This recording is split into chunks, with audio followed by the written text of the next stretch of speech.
Welcome, Negronis with Nord. Oh gosh, welcome, Negronis with Nord, episode number 42, my last one of the year.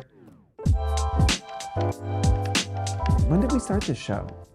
January. Yeah. So, look, I hadn't really done a show consistently for 18 months or so. We kind of stopped. We obviously had Drink with James. We picked it up and did Forecast or Foreground, I don't know what it was called, for a little bit. And then I missed doing this. I missed talking about this stuff. I missed feeling closer to the actual work, as I think I've mentioned before. You know, we're almost 100 employees now, and so much of my job is dealing with my employees and management and less about actually influencers. So this is something that keeps me really close to the work, and I've enjoyed it, and I just want to thank y'all for listening and for watching, whether you're on YouTube or you listen to the podcasts and sending in questions. I appreciate it. This is like a kind of fun, easy part of my week that I enjoy, and I hope y'all have gotten something from it as well, and I hope it's helped you in your careers, whether you're on the brand side or the influencer side. And you know, as always, like, let me know what you want to hear more of. It doesn't have to be a specific question. If there's certain topics you want us to dive into more or talk about more, let us know. I don't do this for me, and so, you know, whatever y'all want me to talk about is what we will talk about. But again, thank you for sticking along for the kind of third iteration of this show. It makes sense at the end of the year to talk a bit about what we think is going to happen next year. Some of this will, you know, be things you've heard me talk about before. We're going to put out a PDF with our broader predictions for next year, with any links to data and things like that. But this is just some things off the top of my head that I think you should be thinking about as you go into next year. First, as you look at next year, I think it just makes sense for any influencer to assume you will make the same amount or less money than you made next year. We are in really strange times economically. While I still have complete belief in influencer marketing as an industry and that it will continue growing even in the face of economic headwinds, it will not grow as quickly as it did last year. I think that's pretty clear. There is going to be pressure on marketing budgets. That is going to result in some deals being cut out and some brands reducing spending or not investing, less money to go around for the whole industry, and it's going to be harder and harder to close deals. So while we should always strive for growth and we should hope that we grow and we should do things to plan to do that, it just makes sense and it is fiscally responsible for you to assume no growth or 10 to 15% down from this year's earnings. That brings me to prediction number 2, which is not only is it going to be harder to make money, but brands are going to have a lot more scrutiny around the money that they spend. There is an enormous focus on return on ad spend, ROAS. While I think that we've talked ad nauseum about why attribution models are difficult in the influencer space specifically, again, this is not the time to bury your head in the sand and say it's all going to be okay. My job is to create content, not sell product. All of these things, those things, you know, can be true, but ultimately, if every brand starts to focus more on what are they getting from the money that they're spending, there's not much a single influencer can do to push back against that tide. You have to have strong reasoning on why the prices that you're charging are worth paying, what that brand gets, how you perform better than your peers that they could also spend money for, and do the work to, you know, one, make sure you're creating really compelling content, but then after the campaign, tell that story to the brand about why it worked. Send them the DMs of people who said that they purchased a product. Send them comments, you know, a sample of comments of people talking positively about the product. Sometimes that's enough. They don't always just need sales numbers. Sophisticated brands understand that, again, the attribution models really just don't exist for the influencer space. But do not kid yourself and think that there's not going to be more pressure on the dollars that brands are spending with you next year, because there absolutely is. That's not a prediction. That's not a thing that's up for a discussion. That is a fucking fact. It is already happening. It's done. And so that's your new reality. Number 3, I still think there's a good chance that TikTok gets banned this year. I talked with Phoebe Bain in our episode a couple of weeks ago about this. She disagreed with me. Marco Rubio, who's generally kind of a piece of shit, but he just brought a bill into the House to ban TikTok. I haven't dug into it yet deeply. I plan on doing that over the next couple of days. I don't know how much of a chance it has in passing. I don't know what exactly that means. Does it mean taking it out of the App Store? It's hard to know exactly what that means, but I still think there's a 50-50 chance that TikTok gets banned this year. Number 4, part of the economic headwinds and the focus on ROAS is that I also think for the first time in years, influencer pricing will be flat or go down this year. Again, this is a market. As an influencer, you have benefited from market forces the last 3 years. Influencer pricing, I remember in 2021 went up 43%. What you would pay for an influencer with 100,000 followers went up 43% in 1 year. We haven't done the study yet this year, but I'm sure prices went up again significantly this year.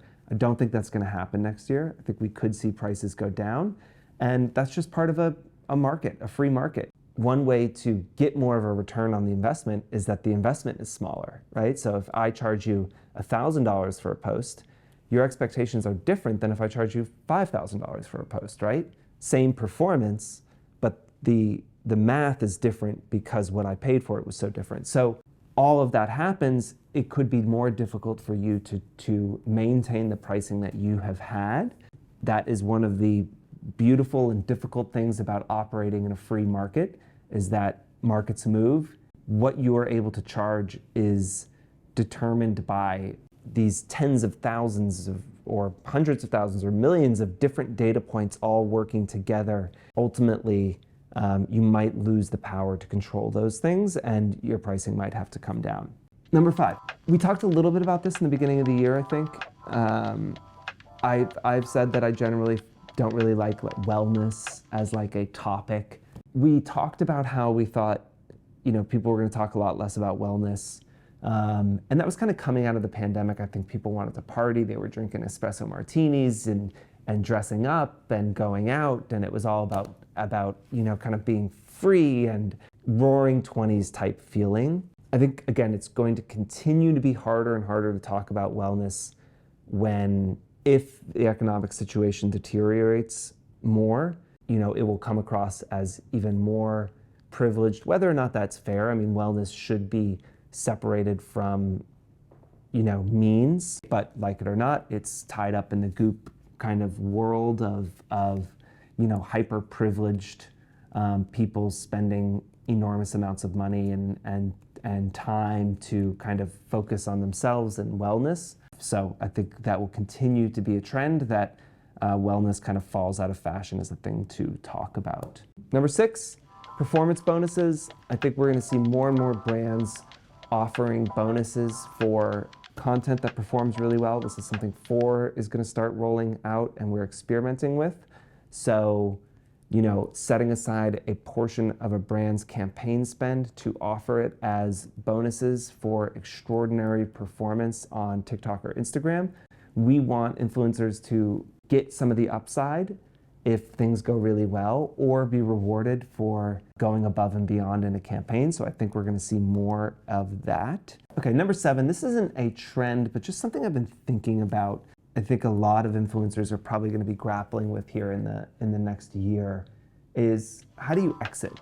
If we look a year, 2 years ago, right, a lot of influencers felt like, 1, subscriptions might be a place where they can kind of build some stability into their life. I really love the idea of influencers selling subscriptions and moving away from advertising dependent revenue. We tried it 3 or 4 years ago, didn't work. So while I knew and predicted correctly that Instagram would roll out subscriptions, they haven't worked well. Substack's not really working well. It is very, very difficult to get people to pay for something that they get for free everywhere else. So subscriptions is not the path to stability and financial freedom for influencers. Then there was this idea that like you could start your own brand. That was the path, right?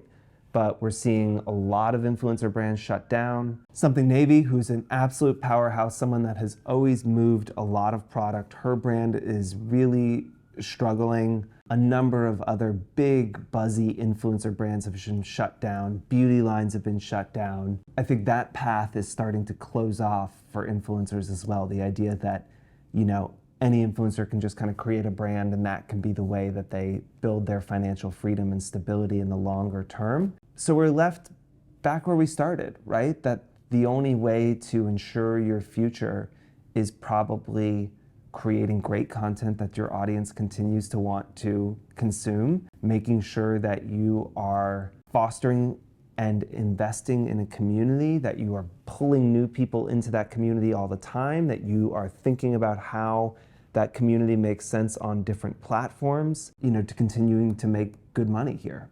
Because it seems like everything else hasn't really panned out. So I think that's something for a lot of influencers to face and to think about this year. Do you want to make content for 15 more years, 20 more years, 30 more years? Life is long. Can you keep your audience engaged? And do you have the energy to do it? So that's a real concern that, you know, I think influencers don't think enough about, because if you have a couple years where you're making good money and you think this is gonna keep going. I mean, again, let's say your following's on TikTok and it gets banned tomorrow. There's not really anything you can do about that. You do need to think about your long-term financial plan and how to secure that. That's a really positive note to end on, right? That's your last one? No, I've got one more that's less depressing. Number 8, I think, and this will be our final one. We'll have more in our kind of PDF following up on this show, but it's just the idea that I think influence is being fractured and siloed more and more. If you look at celebrities, you know, were pretty universal. You know, back in the 80s and 90s, you've got, you know, Michael Jackson and Michael Jordan and Madonna, and these kind of celebrities who they mean something to everybody and everybody is connected to them. But I think we're seeing from celebrity down to influencer that those audiences are getting smaller and smaller, and sometimes more kind of rabid and more like invested in the creator or the celebrity. But those pockets are much smaller. We're not seeing as much like cross-generational influence as I think we used to see. And I think that's going to continue to be a trend. And you know, we talk a lot about finding a niche, and I think that if anyone's starting out or you're looking for traction right now, I think there is no niche too small to start with. You know, it's hard to go out there right now and be like, okay, I'm a lifestyle influencer talking about fashion, beauty, home, travel. It's easier to be like, I just talk about loafers. I mean, that's a ridiculous example. I just thought because today somebody asked me what loafers they should buy. But, you know, starting really, really niche, really small, you can expand out from there. You know, that influence is being fractured across this whole galaxy, where it used to be combined into kind of like a one planetary system, to continue the metaphor. Anyway, I think that's all for now. Thank you all again. As always, send in questions or suggestions, and I'm going to take a few weeks off, not from work, unfortunately, but from doing the show, and we will see you all in the new year. Cheers. I don't know my favorite song. Well, my #1 song on Spotify was Deja Vu by Olivia Rodrigo, obviously. That's where we started this whole podcast. We talked about Deja Vu being your favorite. What a fucking banger. Yeah. Well, listen, it held on. What a great year. You know, I think a huge year for the industry. Lots of exciting things ahead. A little bit of turbulence here over the next 6 months, most likely. But it's going to smooth out, and again, we still very much believe and are convinced that this is the future of marketing, and that y'all are in a really amazing place and really well positioned to, you know, to be able to do something really special here over the next decade.